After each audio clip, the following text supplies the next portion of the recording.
Okay students, ഇന്ന് നമുക്ക് പഠിക്കാനുള്ളത് രണ്ട് ടോപ്പിക്സ് ആണ്. സ്ട്രാറ്റജിക് ബിസിനസ് യൂണിറ്റും benefits of corporate ഗവേണൻസും.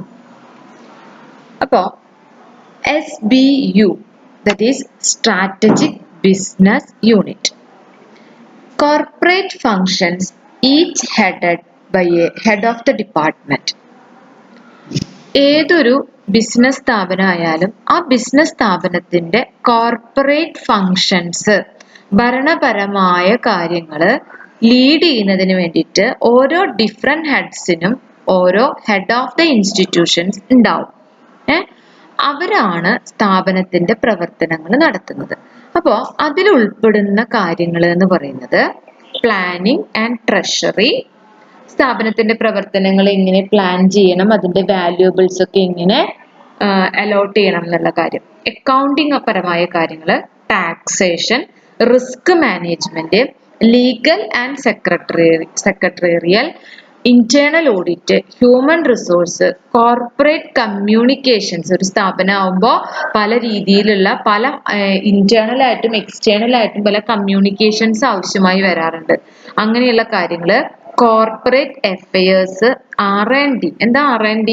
Research and development and IT support services. അപ്പൊ ഇത്രയും കാര്യങ്ങൾ ഉൾപ്പെടുന്നതാണ് ആ കമ്പനിയുടെ സ്ട്രാറ്റജിക് ബിസിനസ് യൂണിറ്റ്.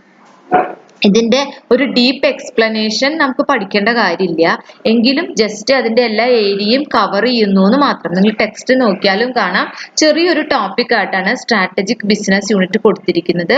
ഇത്രയാണ് നമ്മൾ മനസ്സിലാക്കേണ്ടത്. ഒരു ബിസിനസിന്റെ സക്സസിന് ആവശ്യമായിട്ടുള്ള കാര്യങ്ങളിൽ അതാത് ഡിപ്പാർട്ട്മെന്റ് ഹെഡ്സ്, ഇപ്പൊ വലിയ സ്ഥാപനങ്ങളിലൊക്കെയാണ് ഓരോന്നിനും സെപ്പറേറ്റ് ഡിപ്പാർട്ട്മെന്റും സെപ്പറേറ്റ് ഹെഡ്സ് ഒക്കെ ഉണ്ടാവുന്നത്.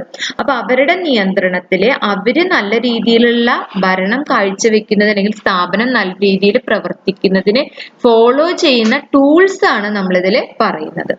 നെക്സ്റ്റ് നമുക്ക് പഠിക്കാനുള്ളത് ബെനിഫിറ്റ്സ് ഓഫ് കോർപ്പറേറ്റ് ഗവേണൻസ് ആണ്. കോർപ്പറേറ്റ് ഗവേണൻസ് കൊണ്ട് ആർക്കൊക്കെ അതിന്റെ ബെനിഫിറ്റ് ഉണ്ടാവും? ഇതിനകം നമ്മളത് പഠിച്ചു കഴിഞ്ഞതാണ്, എങ്കിലും ഒന്നും കൂടെ പറയാം. സ്റ്റേക്ക് ഹോൾഡേഴ്സിന്, അല്ലെ?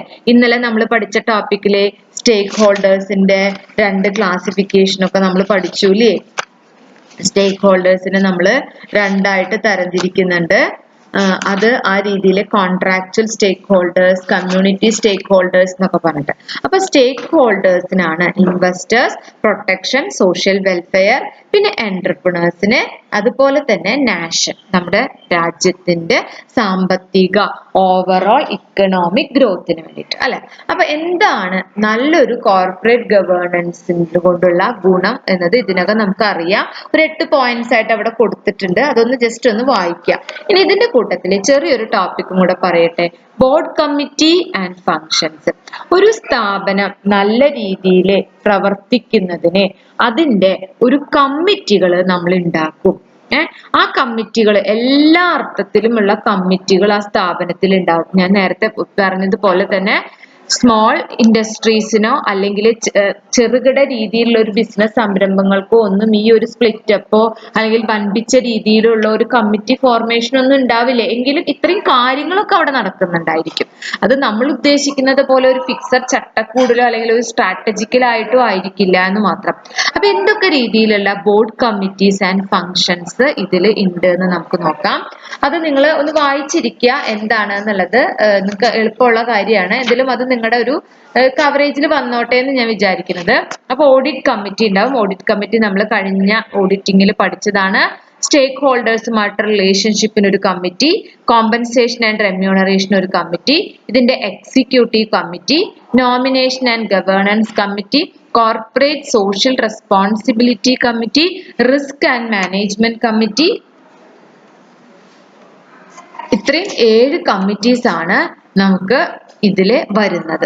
അപ്പോൾ ഒരു സ്ഥാപനം ആവുമ്പോൾ നമുക്കറിയാം ഓഡിറ്റിംഗ് ആവശ്യമാണ്, സ്റ്റേക്ക് ഹോൾഡേഴ്സിനായിട്ട് റിലേഷൻ ആവശ്യമാണ്, കോമ്പൻസേഷൻ, റെമ്യൂണറേഷൻ തുടങ്ങിയ കാര്യങ്ങൾക്ക് ഒരു കമ്മിറ്റി ആവശ്യമാണ്, എക്സിക്യൂട്ടീവ് കമ്മിറ്റി ഉണ്ടായിരിക്കും, നോമിനേഷൻ ആൻഡ് ഗവേണൻസ്, അതുപോലെ തന്നെ നമ്മൾ കമ്പനി അതിന്റെ സോഷ്യൽ റെസ്പോൺസിബിലിറ്റീസ് ഫുൾഫിൽ ചെയ്യുന്നതിനെ സംബന്ധിച്ചിട്ടുള്ള ഒരു കമ്മിറ്റി, റിസ്ക് മാനേജ്മെന്റ് കമ്മിറ്റി.